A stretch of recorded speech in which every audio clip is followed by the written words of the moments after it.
नमस्कार, आप देख रहे हैं एचएस बिहार। मैं हूं आदेश पुरी। कोरोना महामारी का जो संकट काल है, इस दौरान काफ़ी चेंजेस देखे गए हैं। भारतीय रेलवे जो कि युद्ध के समय भी कभी बंद नहीं हुई थी, लगभग 1.5 से 2 महीने के लिए पूरी तरह से बंद कर दिया गया था। और इसके साथ ही साथ अभी कोरोना का समय चल ही रहा है। अब रेलवे के स्वरूप में भी परिवर्तन करने का विचार किया जा रहा है। विचार क्या, अब इस पर तो कार्रवाई भी शुरू हो गई है। आपको बताते चले, 109 रूटों पर 151 आधुनिक ट्रेनें चलेंगी, लेकिन ये जो हैं पूरी तरह से निजी हाथों में होंगी। जी हाँ, भारतीय रेलवे का निजीकरण का प्रयास शुरू कर दिया गया है।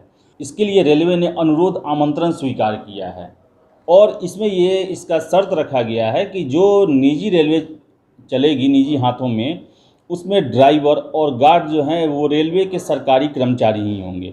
और ये प्रयास किया जा रहा है कि रेलवे जो है अपने का संचालन जो है समय पर हो, क्योंकि अभी हम देखते हैं कि रेलवे जो है वो काफ़ी लेट लतीफ़ रहती है। कुछ प्रमुख ट्रेनों को छोड़ दें तो बाकी सभी ट्रेनें कम से कम 1 से 2 घंटे लेट रहती ही हैं।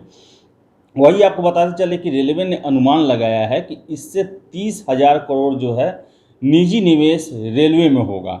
और रेलवे नेटवर्क पर यात्री ट्रेनों को चलाने के लिए ये निजी निवेश का पहला कदम है। आपको बताते चले कि पिछले साल आईआरसीटीसी ने एक प्रयास किया था और दिल्ली लखनऊ, दिल्ली से वाराणसी और मुंबई से अहमदाबाद तेजस एक्सप्रेस चलाया था। तो वही काशी से बनारस से लेकर इंदौर तक काशी महाकाल एक्सप्रेस चलाया था। और ये प्रक्रिया जो है 2 चरणों में पूरा होगी। चलिए जानते हैं कि आखिर क्या खास रहेगा इन निजी हाथों में जो ट्रेनों को सौंपा जाएगा, उसमें आखिर क्या खूबियाँ रहेंगी जिसके लिए इसे सौंपा जा रहा है। सबसे पहले तो बताएं कि न्यूनतम 16 कोच उसमें रहेंगे जो ट्रेनें चलेंगी निजी हाथों में। इसके अलावा जो इसका स्पीड होगा वो 160 किलोमीटर प्रति घंटे की रफ्तार से होगा। उसी हिसाब से डब्बे लगाए जाएंगे और इंजन रखे जाएंगे। वही 30,000 करोड़ का निवेश होगा रेलवे में, क्योंकि रेलवे की स्थिति जो है कोरोना काल में काफ़ी ख़राब हो चुकी है। रेलवे बोर्ड ने जारी करके बताया कि उनकी आमदनी में 58% की गिरावट आई है अभी तक। वही ट्रेनों का वित्त पोषण रख रखाव निजी कंपनियों के हाथ में होगा। खपत के अनुसार ढुलाई एवं बिजली शुल्क भी अदा करेंगी कंपनियां। पहले ये सारे खर्च सरकार को वहन करने पड़ते थे। इसके अलावा ये जो ट्रेनें होंगी इनमें विमान जैसी सुविधाएं होंगी, सुरक्षा के पूरे मानक होंगे इसके लिए।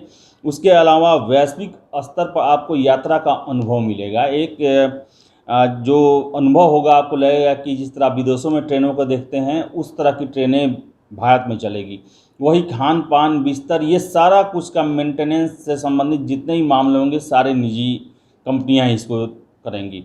ये प्रोजेक्ट जो है 35 साल को किसी कंपनी के हाथों में दिया जाएगा। उसके बाद इसका फिर रिव्यू होगा और फिर उसको आगे कंटिन्यू करना है या नहीं करना है वो फैसला रेलवे करेगा।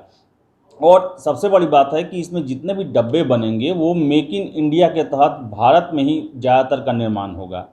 अब प्रश्न उठता है कि क्या भारत सरकार जो है रेलवे का निजीकरण करने जा रही है। हालांकि बहुत लंबे समय से ये प्रयास तो भारत सरकार करना चाहती थी, लेकिन जो रेल यूनियन है और लोगों के दबाव के कारण ये नहीं कर पाती थी। लेकिन कोरोना संक्रमण के काल में एक ऐसा मौका मिला है रेलवे के सामने कि ये इसे इतने बड़े स्तर पर शुरू करने जा रही है। हालांकि अभी तो 151 ट्रेन 109 रूट पर ही चलेंगे, लेकिन अगर आगे इसमें सफलता दिखाई देती है तो इसे बढ़ाया भी जा सकता है। तो सबसे बड़ा बात है कि आखिर ये रेलवे जो कि देश में सबसे अधिक रोजगार देने वाला एक निगम है, और जो सुविधाएं होती है इसमें, जो एम्प्लॉई को सुविधाएं मिलती है, जैसे हॉस्पिटल की सुविधा, यात्रा की फ्री में सुविधा, या बहुत सारी सुविधा होती है, क्या पहले जैसे ही जारी रहेगा कि वो भी बदल जाएगा? ये सबसे बड़ा प्रश्न है। क्योंकि अगर निजी हाथों में आएगा तो जो एक जॉब सिक्योरिटी होती है रेलवे के नौकरी में, काफ़ी अच्छा जॉब माना जाता है, क्या वैसा रहेगा या फिर निजी कंपनियां वही प्रतियोगिता और जो अपने बाज़ार के नियमों के हिसाब से एम्प्लॉय रखेंगे और एक ख़ास समय के बाद, एक उम्र के बाद उन्हें विदा कर देंगे? जबकि रेलवे जो है एक भविष्य की गारंटी देता है रेलवे से जुड़ना।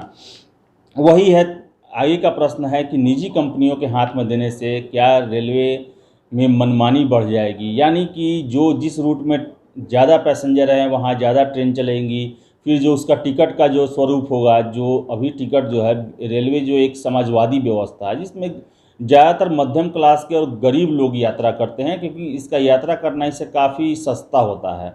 ऐसे में क्या ये सस्ता जो टिकट है या सुविधाएं हैं, क्या वैसे ही रहेंगी या बदल जाएंगी, या फिर निजी कंपनी जो है इस पर मोनोपोली चल जाएगा उनका, और ऐसे में जो समाजवादी जो ट्रेन हुआ करता है उसका स्वरूप बदल जाएगा। तो बहुत सारे प्रश्न हैं जो कि इनको लेकर के भी रेलवे को के निजीकरण का देश में शुरू से विरोध होते रहा है। ऐसे में सरकार ने अब हरी झंडी दे दी है और आशा यही की जा रही है कि अब 151 जो ट्रेन है खुलने के बाद इसका दायरा बढ़ते ही जाएगा और एक समय दूर नहीं कि भारतीय रेलवे जो है पूरी तरह से निजी हाथों में आ जाएंगी। तो खैर, अब इसके सकारात्मक और नकारात्मक दोनों परिणाम होंगे, और देखने वाली बात है कि सकारात्मक कितने होते हैं, नकारात्मक होते हैं तो वो कितने डेंजरस होते हैं आम आदमियों के लिए, रेलवे के लिए, भारत सरकार के लिए और रेलवे की साख के लिए। तो खैर, इस वीडियो में इतना ही। अगर आपको हमारा वीडियो पसंद आए तो इसे लाइक करें, शेयर करें और हमारे चैनल एजेस बिहार को सब्सक्राइब जरूर कर लें। धन्यवाद।